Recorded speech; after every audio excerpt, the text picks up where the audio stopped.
Hello everyone. So in the last video we spoke about taking responsibility for our life and all our experiences. And I know for some of you this may have felt uncomfortable. The mind immediately jumps in with questions like how am I responsible? Say for if my health is poor, I take care of myself, yet I got this illness. Maybe it's my genes.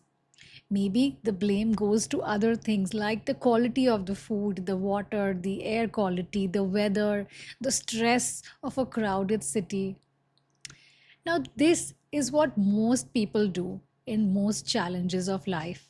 They blame, they complain, and slowly they give away their power. That is exactly why they feel stuck or experience lack in some area of life. This is what we call victim consciousness, a state where life feels like it is happening to you and you have no control. You are helpless. But here's something I want you to know: suffering is a creation of the mind. Let me repeat this: suffering is a creation of the mind, and you don't have to accept everything that your mind tells you. Think about it this way. If you owned a company and one of your employees was constantly creating losses, what would you do? Would you let them continue? Or would you stop? Would you correct them? Maybe even replace them? Now, when it comes to money, most people act immediately. We wouldn't think and we would just fire that employee, correct? But when it comes to our mind, we let it run unchecked. Your mind is your employee. It is working for you. And sometimes the way it is working is not serving you. So now what do? We pause, we become aware, and we retrain it. We reframe the way it thinks. The moment we let go of blame and complain and we choose ownership is when we begin retraining the mind and we prevent the future emotional losses. Now let's go a little deeper. We also spoke about taking ownership for other people's behavior. And let me clarify this. We are not doing this to change anyone. We are doing this for ourselves because every person in our life creates an emotional response within us. For example, if a family member is going through an illness, it affects you as well. You may feel fear, sadness, helplessness, and even though you are giving that family member love and care, this emotional energy which you are holding within, knowingly or unknowingly, also gets transferred. And it doesn't serve them and it doesn't serve you.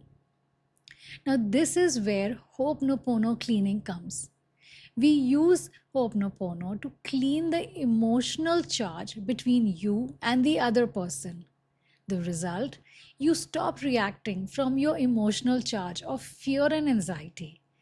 The side effect of which may be that you might feel emotionally stronger, more capable of handling the situation calmly, and what they receive from you is only your pure energy of love. And when the energy exchange becomes pure, healing may happen as a happy side effect. But remember, our focus is not on controlling the outcome. Our focus is on cleaning, and the rest we surrender to the divine. Now, this brings us to the third pillar of Ho'oponopono, which is there is no enemy, only shared memory.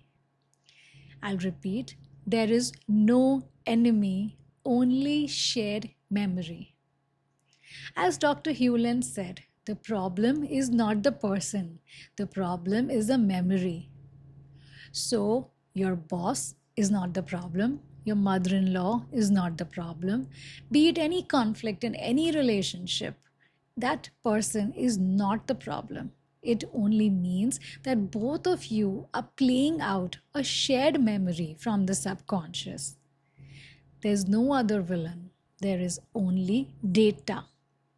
And this is not just a concept, this is something Dr. Hewlin actually lived. He worked in a psychiatric ward with patients who were considered dangerous and beyond help. And he chose to take full responsibility, not because he caused that condition, but because he believed that if something is in my experience, it is there for me to clean. So he didn't try to fix the patients, he only worked on himself. Every time he opened a patient's file and he cleaned the data within him using Ho'oponopono. So he was cleaning whatever within him was connected to that experience. And over time, the patients began to heal. And gradually, the entire ward was healed. Now, whether you see this literally or symbolically, the truth it points to is powerful. That when you clean the memory within yourself, the shared experience begins to shift. I'll repeat it. When you clean the memory within yourself, the shared experience begins to shift. Your reaction dissolves, your emotional charge softens, and peace returns within you. So, when you practice this, remember you are not dealing with a difficult person. You are simply witnessing a memory showing up, asking to be cleaned. So, the next time someone triggers you, pause. Instead of asking, why are they like this? Ask, what is this bringing up in me that is ready to be cleaned? Because you are not dealing with a difficult person. You are witnessing a memory surfacing for release. And this is where your power lies. Because you may not control the situation, but you can always clean your inner response to it. And that brings me to one of my favorite lines. Pain is inevitable, but suffering is optional. What this means is no matter what pain you're going through in life, suffering is optional. It depends on us. Pain may come through situations in life, but suffering, that is created by our mind. When the mind holds on, when it replays, when it resists. So when you clean the emotional charge, you stop feeding that suffering. When you practice Ho'oponopono with complete faith and surrender, you'll begin to notice something beautiful. Either the other person's behavior towards you changes, or sometimes the situation quietly leaves your life. Now remember the example we spoke about in a previous video about a child talking back to the parent. Earlier, the parent's reaction was instant. It was automatic from the data running in the subconscious. But now imagine if you are that parent and now you know this wisdom of Ho'oponopono. What will you do? Maybe you pause. You take a breath, deep breath. You do your Ho'oponopono. And in that moment, what you have done is you have cleaned the emotional charge between the two of you. And instead of reacting, you respond calmly, clearly. You express how you feel without anger. And suddenly, the same child in the same situation responds differently. Why? Or rather, how? Same child, same situation, but different energy.